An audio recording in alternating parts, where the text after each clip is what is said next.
Morning. I won't hold it up. So we get to talk about today about like making decisions, discernment, and change. And it's like, how did I get this one? You know, it's like I'm not good with change a lot of times, but too, right? yeah, it really is. And it's like, so interesting. So we're supposed to start off today. Think about a time when you've been part of a group other than church or a faith community that was trying to make a decision. Okay. Church related. Other than, yeah. I'm up at church every day. Yeah, I know. It's like, yeah. Think back if you have to, other than church, where you had to make a decision, or, a group decision. So, some of the things to think about. What was the decision to be made? And what steps did the group take to reach a decision? And Oh dear. To say Heather Oh, is yeah. here. Heather's got some good. we're going to throw it at you, Heather. Gosh. And then also, what steps did the group not take that you think should have been taken? And how confident did the group feel about the decision that it reached? Oh, that's a lot of things. Are you thinking about something, Ian? Well, I'm now through. Oh, oh. is it? Okay. Let's say which Ann it is. It's Ann Turner. You hear me? Yes. Okay, good. I'm in Altrusa, which is, if you don't know about that is, it's it's not legislatively women, but it turns out it is all women because it's a community service organization. And we have to make a lot of group decisions. And again, I'll say it's all women. And that listening thing, and I don't know that men are any better, but having been in corporate America in years when I was often the only woman in the room, I do think women are often worse at making decisions than men are. I don't know that they make better decisions, but they make decisions more quickly because they just want to shut it up and get it moving. And women want to talk. So I just find that interesting. There's not one in particular. That's two different things. They want to talk, but then they also want to make the decision and cut it off. Oh, the men want to. Oh, okay. Yeah. All right. Yeah. The men just want to get something decided, get it and move on. It's not talk it to death. Right. That kind of thing. And women like to talk it to death. Talking. I wasn't finished. Yeah. All right. And then there's women being heard in a room, in a mixed room. Yes. That's another story. Yeah. So that's interesting if it's all women or all men or mixed, especially mixed if it's uneven, the numbers of people. Yes. Over. Mm-hmm. See if you don't. Yeah. But anyway, discernment. Yes. Yeah. Anyone else think of something? Okay, since you made me go on the spot, I was thinking about talk about when I was the president of my Pi Phi Alum Club, and I was the international representative to convention, which was unfortunately Zoom in 2021, which I think makes things harder. And at least in this kind of situation where there's 1,000 women trying to make decisions, and we had 29 different amendments to the Constitution to vote on, and some of them were very controversial, and sadly some of them really seemed to pit active collegians against alumni, and so there were a lot of points of order and this person talking, then that person talking. I mean, it was organized. I mean, we have an international executive council that called on the right people, but some people would, just like in the debates you see, go over their time. And there was a lot of emotion involved, but in that one, because we were online, we had a certain way, like on our phones while we were watching it on a computer or iPad, to vote. And so we could vote, but then there was also like, hey, I want to vote on changing this question to this before we vote on the big question. And yeah, it was supposed to take 4 hours. It took 3 full 10-hour days. Oh, my Wow. goodness. It was not fun. I told my alumni group that I was representing that in 245 years, the United States had passed 27 amendments to the Constitution, and we wanted to pass 29 in one day. So, 4 hours, no less. Yeah. Wow. yeah. Wow. Anyway, Heather, how's Jack doing? well, he's still fired. Mm. We went on, I think we finally got a hold of the manager who fired him last week, and he tried to offer the difference in the money back, and gave him the receipt, and the guy said, well, it's too late, because I don't know if y'all, did I tell you why he was fired? Yeah. Yeah. Okay, so Friday night of 2 weeks ago, Alan and I were in Las Vegas, and Alan's parents and aunt and uncle were here watching the kids, and they decided to go to dinner at Whataburger. And Alan's father asked Jack, well, do we get a discount on Thursday night while we were still here? And we said, no, you guys don't. Only Jack and his one guest get a discount while he's eating. And then Friday, apparently when they went, Jack went ahead and gave all 5 of them his discount. And instead of saying, no, you can't do this, your parents told us this last night, they said, oh, are you sure? And Jack said, yeah. And so I also hold them a little bit to blame that they went ahead and accepted that after we had told them that that was not the case. Yeah. And so at the end of the night, Jack got fired for that. So last week, we went to the manager, who already did not get along with Jack, who was the one that fired him. And Alan thinks part of it might have been him just looking for an excuse to fire him. Because I would think in many cases, after 9 months, that would have been a warning and an admonishment. But he went back with the $20 difference and the receipt and said, I wanted to make this right and apologize. And the guy said, well, we can't take the money because that's already done, but I'll take the receipt. I'm like, wait, what? Why are you taking the receipt? Just to have more evidence against Jack or something?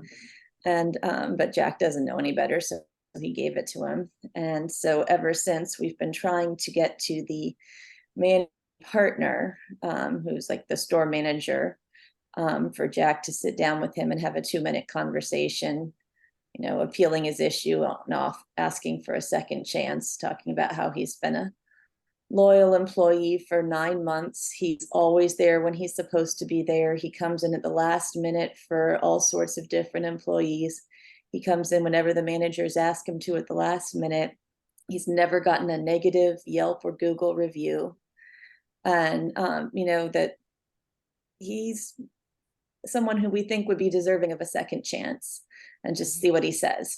But we can't seem to get a hold of this managing partner. Jack's been by 5 times so far, and he's never working.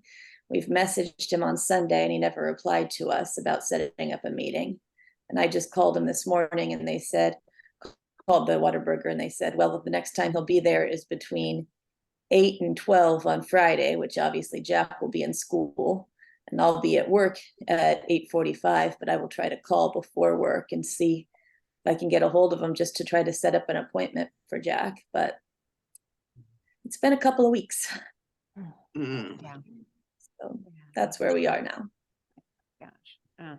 So Jack's behavior has spiraled completely out of control, and it is Oh. miserable to be around him right now. Mm. Yeah, that's hard. Thanks. So there you go. There's my happy update. Yeah. Oh, goodness. Wow. Okay, well, let's see. Where were we? How difficult in a group, how difficult is, or how much more difficult is group decision-making than personal decision-making? What do you think? Well, I was gonna add a little bit of a story and Okay. answer your question too. I was a Boy Scout volunteer leader in 2019 when the Boy Scouts made the decision to admit girls into Boy Scouting and to let them earn the Eagle Scout Award and so forth. And I will say they tried to do a good job up front about sending out surveys and asking what people thought. But obviously, in an organization like that, it's so big that, and I think they listened to some of their primary stakeholders, but it was hard to listen to everyone. And I know they lost a number of adults over that issue. And sorry, I've already forgot what the question I'm supposed to be answering is. Say that again, Sandra. Just, yeah, talking about the steps that the group made to reach a decision, and the next one I asked was how much more difficult is group decision making than personal decision making? Oh, and so And- yeah, so that's what I was going to say. In a group the size of Boy Scouting, Yeah, trying to come to any sort of consensus is incredibly difficult. And, I think they did what they had to do, which was at some point take all the information they had, have a group of the higher leadership make that decision, and you go with it knowing that you may not have complete buy-in. You won't have everybody praying Yeah. on the sand like the example from our study this week. mm-hmm. Okay.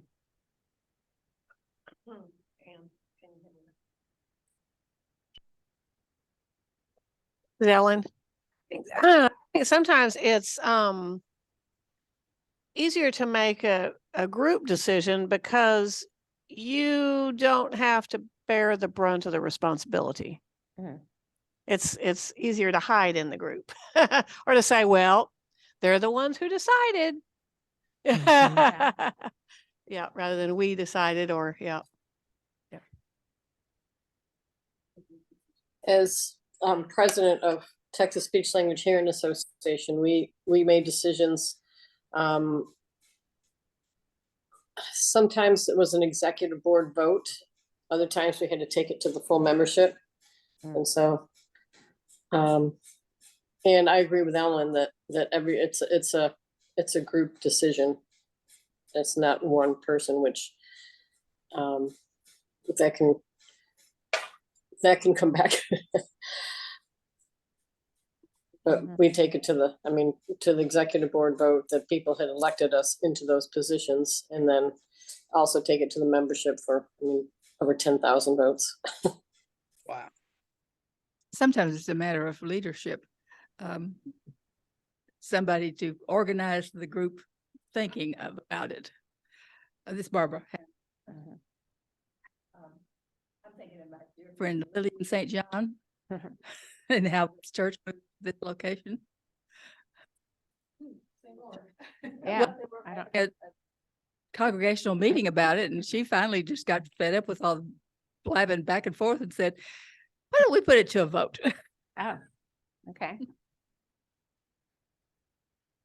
I was thinking when I did, yeah. When I did grand jury, we made group decision. I mean, it was a vote, but you had to have 9 out of 12 to make something, to make the vote one way or the other.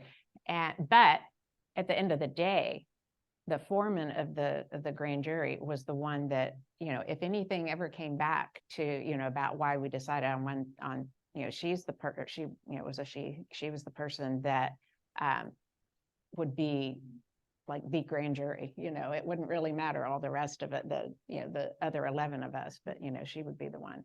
Now, as far as I know, nothing's come back from that. I haven't heard anything about that, but yeah, it's just interesting how you talk about you can hide in the group, but mostly you can. I guess the person in charge is going to be the one that would be like the spokesperson and be the person that accountable for the group. So, okay.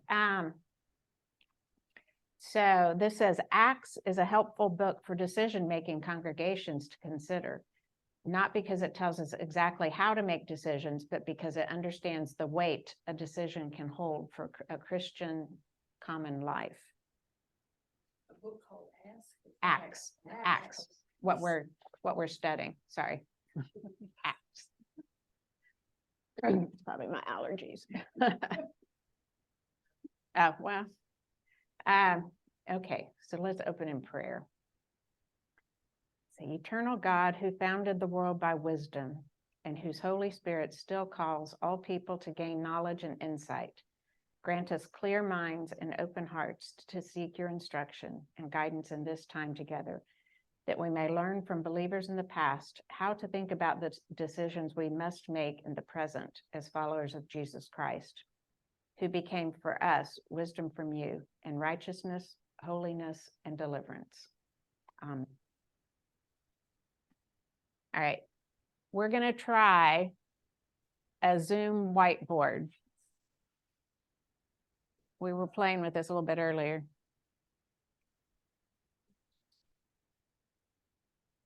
Okay, so yeah, they're up there. 2 people are following me. All right, so can you write like decision and discernment? Where was our, there's our text, the T.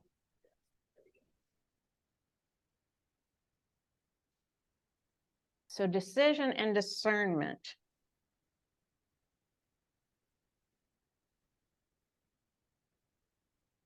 Okay, so first I want, and then you can go down the line. How are they alike? No. No? Well, there's a result. Yeah, it's coming to Okay, so results, an end point. Can you, okay. How else are they alike? I think Anything? discernment's goal is decision. Okay. Discernment's goal is decision. Yeah, okay. But I mean, the decision's goal is decision also. True. Discernment is weighing. Discernment is before a decision. Yeah. Okay. What's, okay. You can say discernment is before a decision. We don't necessarily use it that way. Discernment's a word that tends to be used in more church environments. You go out into the office, and you're not really talking about discerning, you're about making decisions. And Yeah. you're kind of talking about the same result. It does seem like discernment is more a church word, I would say. I'd go with that. But why is it why would it be a church word? So we're kind of doing like and unlike. I was going to do them separate, but that's okay. Discernment is trying to see what God's path would be. So that would be more churchly than secular. So discernment is seeking God's path Guidance, yeah. for the decision.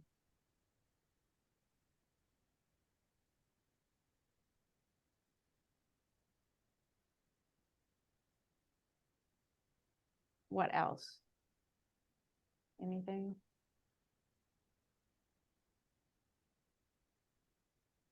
Well, a decision can, I mean. A decision can be. Working at work and bring, either vocally or not vocally, bring God in your reputation. Yeah, I do feel like, when we were talking about places other than church, you would have some people that are church-going people, but then you would have the others that aren't. And so, These days, you probably wouldn't. yeah, probably not. There could be conflict there, though, because of different values. Discernment means that you can weigh the question rather than just accept it. Weigh the question rather than accept it, or rather than only accept it. I just actually, oh, can you guys hear me? Yes. Oh, okay. So I looked up the meaning of discernment Ah, and okay, it just says, yeah, I just did because I was curious because I, right. anyways, and it says the ability to judge well. So it's having the ability to, I would think, take in all of your information and make the most sound judgment. Okay. And but then your judgment is going to be, with everything that's in you too, if you. Right, Yeah. right. So But that's maybe interesting, though. also taking it in other people's Yeah, opinions, that's don't true. you think? Or I don't know. Like in a group context, when we go back to like Victoria with the Boy Scouts, I'm sure there was a lot of opinions and judgments on the situation. So discernment is using your what was it's that again? the ability to judge well. To judge well. Yeah. Yeah. Well, you can say is the ability to judge well, so that we make decisions every day. We don't necessarily use discernment. That's true. We make decisions every day, but we don't necessarily use discernment. Because those quick decisions that you have to make. Yeah. Okay. All right. Well, let's get into.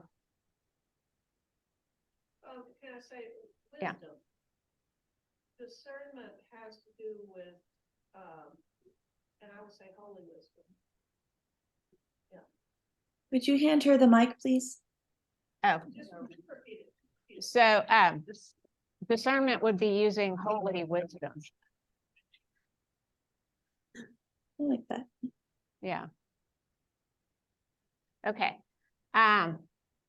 So we'll see models about this for thinking about decisions we make for the church today. And he says, what happens in Acts is less about choosing and deciding and more about discerning.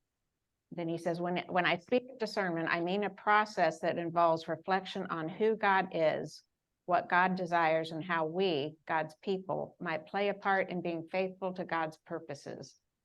Discernment entails more than just collection of data, making projections, and choosing a sensible course of action. Discernment is an act of faith because in the end, the discerners don't say, this is what we choose, but this is what we think we will discover the challenges and rewards of faithfully bearing witness to Jesus. This is where we think we will discover. Yeah. Okay. Sandra, Yes. I never was involved in discernment more than serving on General Assembly. Oh, yeah. It really opened my eyes to listening and discerning. Yeah.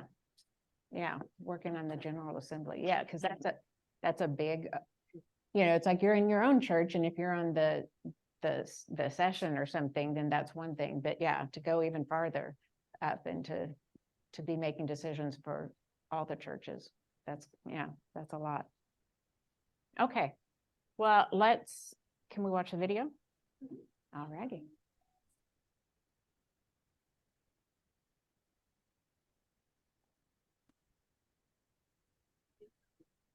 All right.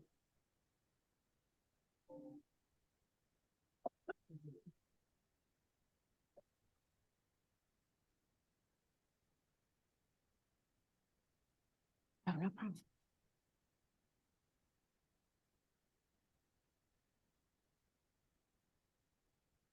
It's worth reflecting on the question, what makes the book of Acts go? What makes it unfold?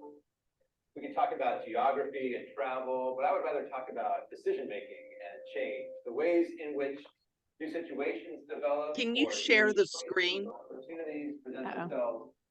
And the characters in Acts, the church has to make a decision about how to walk into these realities. It's helpful to think about that decision-making as discernment. In other words, this is not simply about who has the best idea or what seems most efficient. Rather, when decisions get made in Acts, it usually involves trying to discern or trying to diagnose or detect the ways in which God might be leading the church into something new. Is the Spirit available in any way? Has the Spirit said anything to anybody? Have people recognized anything in things that Jesus has said or in the scriptures? These kinds of conversations open up in various places. And at the heart of a lot of them is, what might God be calling us to do? Or what might God be calling us to walk into? These aren't just simple questions of what is the best answer or what is the right answer. These are questions of where might we encounter God in this new direction we are planning on going in. Sometimes I hear students or pastors or others say, wouldn't it be great if we could go back to the old days when the church was unified and everybody got along and things were a lot easier? The problem with that is, as far back as we can look, there were no days quite like that. In other words, it's always been about decision-making and about differences of opinion and trying to get along. We see divisions, we see differences of opinion in the early church, in all books in the New Testament, but we see that as well in the book of Acts. Even in Acts, we occasionally find scenes where people are grumbling, they're dissatisfied, they're worried that things are going the wrong direction. They're worried that somebody's made a mistake. They're worried that perhaps the church is losing its focus or its way of being. When those opportunities arise, people usually regather and recommit themselves to the things that they think God has called them to do. I like that because every church I've ever been a part of is as well engaged in that same kind of discernment. What do we do because of our budget shortfall? What do we do because of this gift that's made us exceed our budget? What do we do because of the new neighbors that we now have around our building? These kinds of things have always been part of the Christian tradition. The need for the church to change and adapt and grow isn't a modern thing. It isn't a new thing. As the book of Acts describes it, we've been doing that ever since our beginning.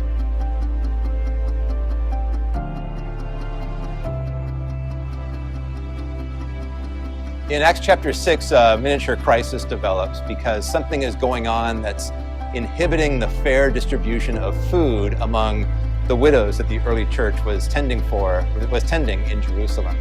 What I appreciate about the solution to this problem is nobody freaks out or nobody says, everything's broken, we must be doing something wrong. It seems to be a crisis not of a mistake that the church has made, but a crisis brought about through growth and through change and development. And so what Acts describes then is a change in structure or a change in leadership to meet the changing conditions of the church. In other words, it doesn't mean that anybody has necessarily committed some horrible mistake or some horrible misdeed that they need to repent of. Rather, what happens is they decide, going forward, what kind of community do we have to be in order to accomplish these goals that we have. One of the most important scenes in the book of Acts occurs in chapter 10, where the apostle Peter and the Roman centurion Cornelius find one another. What makes it such an important passage is nobody was necessarily expecting this, and certainly not in this way. So we've got the story of Cornelius, this Gentile, non-Jewish Roman military officer who is told that he should send for Peter. And then Peter, this apostle, who's told to go to the house of Cornelius, a centurion. It takes a while for them to figure out what they're doing in the same room, why they've been called together. This is an important scene because this is the way in which Acts describes the extension of the good news out to the Gentiles, that this is no longer just a Jewish thing, but will also now include really the whole world. What I value the most about the scene with Peter and Cornelius is the confusion. It takes a long time before anybody is really clear what's going on or why they're doing what they're supposed to be doing. The scene doesn't start to make sense until the two men actually find each other and start to tell their stories to one another. In other words, it takes a variety of perspectives in order for people to get a sense of what God might be doing in the midst of all of this. The other thing that's important to note is that the decision that's finally made, that somebody like Cornelius can participate fully in the community of faith and can be a full beneficiary of God's salvation, that decision probably shouldn't have been made, or rather, it was an unlikely outcome. It would have made a lot more sense, I think, to require somebody like Cornelius to have to be law observant or have to essentially become Jewish before becoming Christian. But that's not what finally gets decided. What gets decided is, well, if God has given the Holy Spirit and all of the Spirit's fullness to Cornelius, just like God has done that to Peter and all of Peter's Jewish contemporaries, then God has already made the decision. So it's a scene in which people interpret what's going on God's behalf, who say, I think God has actually spoken here or acted here, and has surprised all of us by welcoming in these people that we thought were somehow outside the boundaries of what acceptability was supposed to look like. The main issue at the heart of the story of Peter and Cornelius in Acts chapters 10 and the first half of chapter 11, and also in Acts chapter 15, is around Jewish law and practices. It sometimes is referred to as circumcision as one of the main issues for Gentile men and their sons. Dietary regulations would have also been part of this. That's part of the story with Peter and Cornelius. Hospitality and simply sharing space and friendships with one another is part of this. It might seem kind of trivial to us in our modern world, but this was a really big deal. If you can imagine perhaps having been raised Jewish in the first century and very much defining your practice in order to keep your Judaism present, visible, secure, over and against a world that seemed like it was encroaching upon your values, you could see how these things would be not just maybe really important practices to keep, but really important to your understanding of who is God and how is God known. So when the Christian church decides, you know what, the church can be a community for Jews and also for Gentiles who are not law observant, you can imagine the adjustment period that would have been required for something like that. You can imagine how hard it would have been to say, you mean these people who eat whatever they want to eat belong with us, but we've been taught our whole lives that this certain kind of diet is what God would prefer for us, or this certain kind of diet is a means by which we declare our faith and devotion to God. So we know not just from Acts, but from other New Testament writings that this was a contentious time and a difficult time for the early church to grow into. But it's important, I think especially for those of us as we read Acts, it's important for us to realize that this is a means by which God is defining the church as a community of equals, a community that doesn't have any layers of more advanced members or medium level members or introductory members, that all share space around a common table with all of their diverse practices, with all of their diverse backgrounds. They all have a common spot at the table where they meet and celebrate their devotion to Jesus Christ.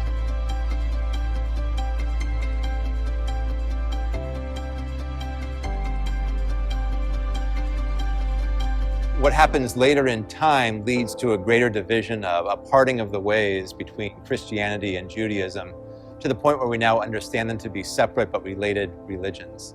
This is important for people in the 21st century to think about, to recognize that Christianity has this integral connection to Judaism, that we share a lot of the same Bible. Our Old Testament is essentially the Hebrew Scriptures.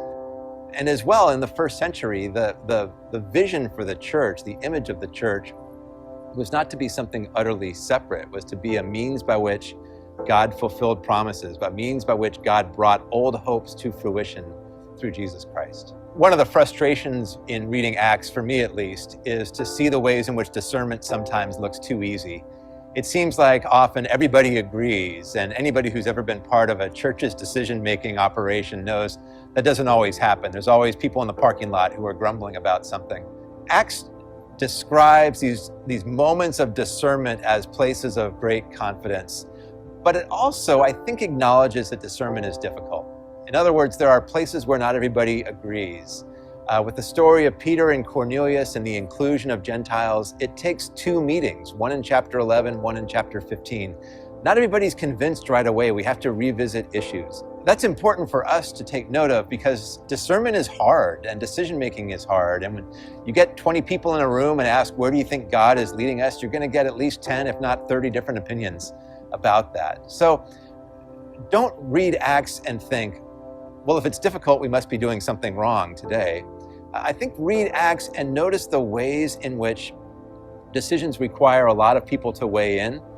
They require us to think about our traditions, to consult Scripture, to ask about our own experiences of God and how God might be leading us. And then finally, it's about conversation. It's about working through these issues. It's about walking into the future with an open but really hopeful attitude that God will meet us there.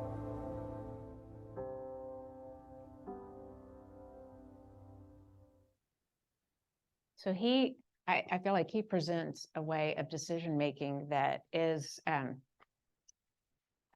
his presentation, everything is so low key and calm and everything. It's like, oh, wouldn't that be nice to have all decisions in church made that way, right? At the end of it, they say, get a copy of your church budget and talk about that, how decisions are made. It's like, no, we're not going to go there. But I thought he was going on about, it was all these D words. There was discern and diagnose and decision, divisions, differences, there was one sentence or a couple sentences where he was going on with that. Is there anything, well, first of all, I'm going to back up, and I should have introduced Cindy Erickson here, or had her introduce herself. Is that, glad you're here, Cindy. Yeah. Oh, sure. Holly's. Can you hear me okay? Can y'all hear Cindy? Can you hear me? I Okay. think they were saying this. I'm Cindy Erickson, a member of Canyon Creek Presbyterian Church since 1991. And I've recently retired and found my way back into the women of Presbyterian, Canyon Creek Presbyterian Church.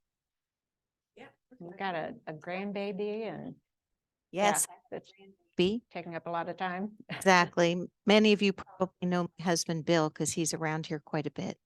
So yes, 3 children, 3 grandchildren, and lots of things going on. Yeah. So thank you. Glad you're here. Yeah. All right. Any comments about the video? You liked it? All right. There was a thumbs up online. For some reason, I didn't get any of it. All I saw was just the wheel turning. So, unfortunately. Did the rest of you see it and hear it? Okay. Well, you can go to Amplify Media and watch it later, Melanie. So, yeah. One thing he said, change is a coming together to recommit. I thought that was, for someone that just like balks at change and everything, I thought that was a good comment. And then he points out, we've always had to change. And how do we move forward to accomplish goals in the midst of all this, whatever this might be? And then he said, discernment can be difficult, but in the end, there's great confidence. So, right. So when you're talking about deciding based on what's going on around you and in the middle of all this, it really made me think of the church in the pandemic, and our challenge to respond to the racial injustices that were just so in our face with the murder of George Floyd and a lot of other stuff. And so, we had to discern as a church, what do we do about this? Do we just turn away? Well, that's, that was up there. This is Dallas, that's up there. So we're fine. And so to do those safe conversations about racism and to really enter in and try to learn what we had not known maybe about other perspectives. And so anyway, that was a lot of discerning, because in session, we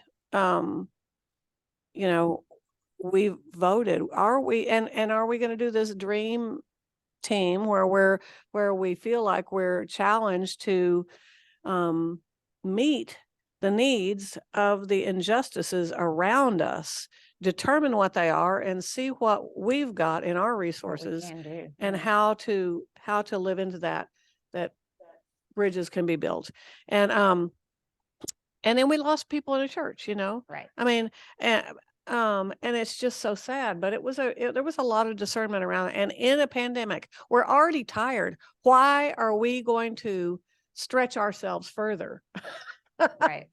It was a hard one Yeah. to discern. But I think we discerned well. It was painful losses, Right. you know? Yeah. But, there's been, like with the church in general, with the General Assembly, when the decisions were made to, with the LGBTQ, all those decisions, How many years they did that, had to voted General Assembly after General Assembly. Right. before it. right. Repeat that for them. Yeah, so Anne said, General Assembly after General Assembly. It wasn't just a one-time thing. It was just very, years and years of going over that issue and making decisions Women. with women. Yes. My aunt, was born in the 1890s. Stories need a mic. All right, Barbara and her aunt, who was born when? My dad's oldest sister was named Ollie, and she was one of the first women on a session in a Presbyterian church in St. Louis in the 1920s. Oh, wow. It was a big deal in the family. Yeah. Yeah, I wouldn't have thought that would have been allowed then. Yeah, right around the Then a time. we got Northern the vote. church A northern church. Okay.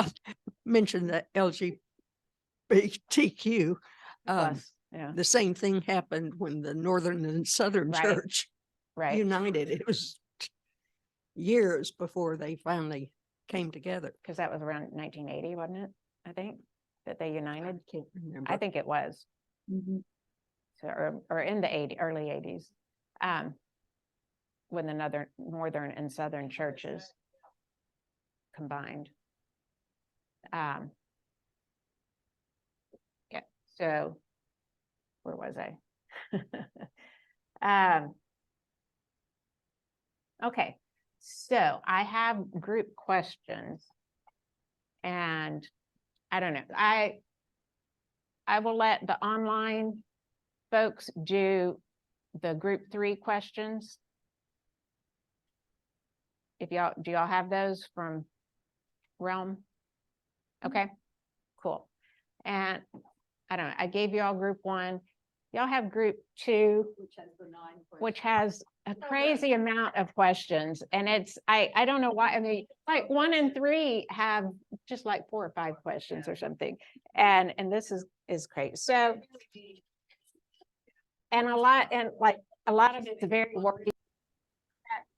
Got everyone back together. So group 1, y'all had this story about the widows. Is that right? Okay. Let's see, where's our thingy? Yeah.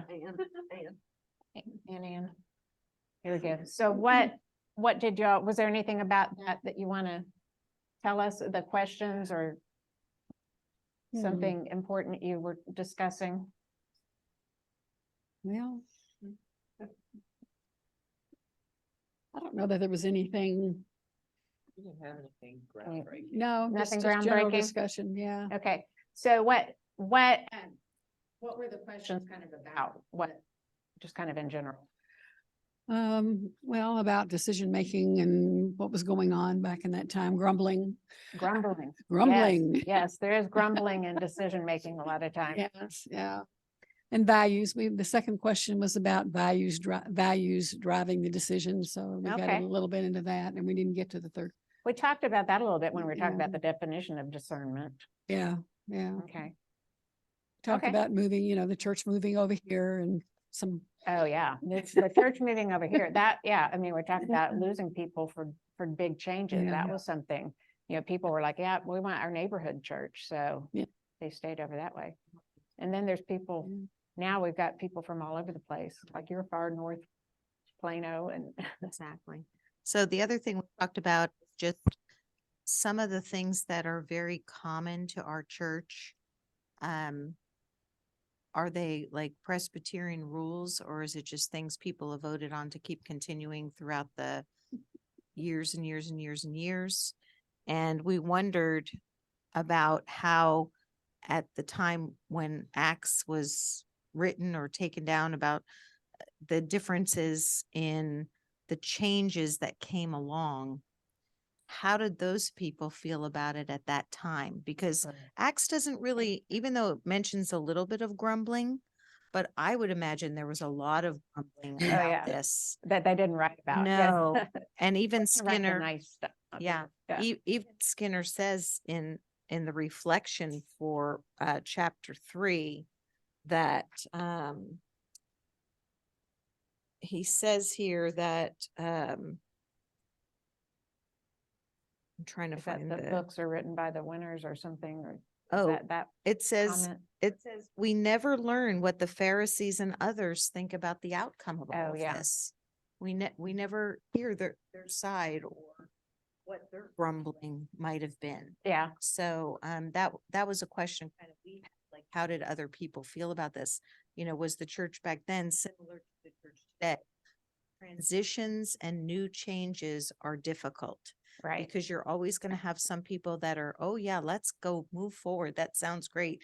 But then you'll have others, but we've done it this way for 100 years. Are Mhm. we really going to change this now? Yeah, You know, so you kind of have to read between the lines when you're reading Acts, because I don't know whether they went into the detail of the grumbling, right. you know, so. Yeah, you got the people, if it ain't fixed, don't, or if it ain't broke, don't fix it. Oh, And whether you believe something's broken or not. we So, were just, when we called us all back, we were discussing whether we should passing the offering plate for Sunday service, so. oh. Interesting, yeah. Discussing what? They Dan? discontinued it and, If you're going to pass the offering plate in the Sunday service, well, they discontinued it for a while, they for did, a yeah, long time and talked about getting rid of the offering plates. right. You can, yeah. Okay, yeah, I don't know. Is there a lot of discussion on that? I don't know, did we not, well, right after coming back from COVID, I think it was touching something after someone else touched it, so. Yeah. Down the aisles all the time. Yeah. That's most of the time, it is just an empty plate. Yeah, but they decided to pass it rather than, because there were people that would put something in rather than a basket by the door. Oh, Yeah. okay, And like at my other church, I mean, we talked about how, most people do their donations either online or once a Right. month by check or something. But so our kids see empty plates and they don't recognize that we're giving. And so they asked each of us to put $1 a week in the basket. So the kids saw us physically putting something in the basket. yeah, So we still try to do that. Well, we give each of our kids $1 to put in the plate each week. right. I think Yeah, that's yeah, it's important. easy, kids get excited doing that, so it is, yeah. That'd be a good thought. For a while, I thought we had cards or something that we could put in if we were donating online. And I really missed that because I was noticing that Sunday that the plate, or not this Sunday, last Sunday, that the plate went like 4 or 5 rows before anything was in it. And I think it sort of leaves the impression that we're not Giving supporting anything. the church Right. Yes. financially. I have ushered the transept many times when I bring back an empty basket. Yeah. Sometimes well, I don't know, my opinion, it's like, more paper if you just put a little thing saying I donated, Yeah. but Well, right. there's also that little piece of paper that asks, like you said, like what are you going to pray for this week? How are you yeah, going to that's do this true. that week and all that stuff? I think that was good.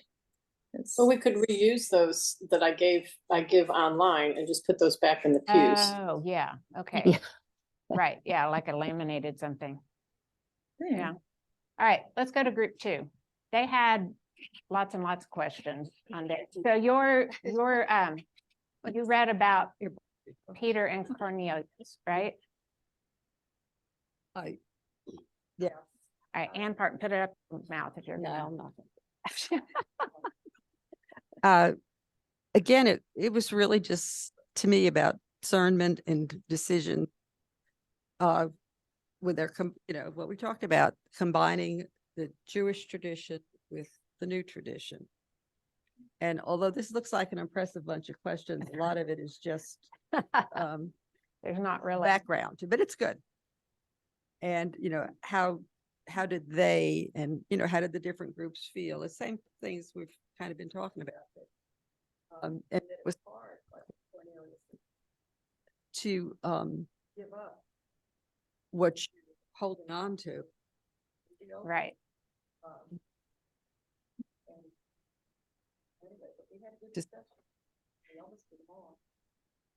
I always felt like that the Cornelius thing would be more like Paul and Ananias, that they both, Paul was told, go see Ananias, he'd get your eyesight back. And Ananias was told, Paul's going to be coming here to you, and don't worry about him, he's going to convert, kind of thing, but this, they didn't have, they're just like, go find each other. And it seems like that so I thought that was, in my head, I thought this was more kind of like that they were each told a little more background to why they were going to meet. But Well, maybe it's because they only reported the positives, like you were saying. Oh, The yeah. grandmother didn't come in. It makes sense to me they had than we're handling it with. oh yeah. Yeah, I feel like, we don't try to seek any kind of common ground these days, it seems like. So, all right, group 3 online. Well, that kind of segues into what we were talking about, the common ground. And we talked a lot about being able to disagree with people respectfully and find that common ground. Victoria brought up the part in the book where it said it was better to pray with others on the beach than be right or something like that. Mm-hmm. What was it, Victoria? That was basically the gist. Likewise, we should be more interested in praying together with our neighbors on beaches than prevailing over them in every disagreement. Mm-hmm. I thought that was I was going to look up, I remember that now. Growing up, there was one of my friends, her father was a pastor, and he did a summer beach ministry. So I don't know. I'll look that up and tell y'all later. mentioned that I think that, none of us have all the answers, only God has all the answers. That we're this little blip on God's timeline, and we can maybe see this far, but God can see this far. Right. And that it's kind of presumptuous and blasphemous to think that we know all the answers, because that's purporting that we're God.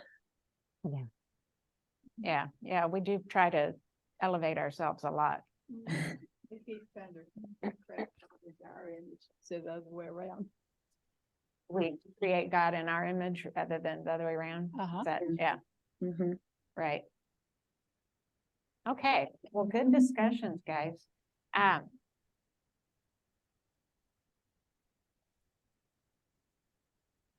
Yeah, he said, so Skinner said at the end, he has an action. He says, every decision a church makes says something about what it understands God's desires to be. Who gets share in God's work, and exactly how a church will commit itself to the justice and reconciliation at the heart of the good news. Not every decision needs to be monumental, but no decision is purely routine. I thought that was a good comment. So thank you for all of those. Let's go to joys and concerns.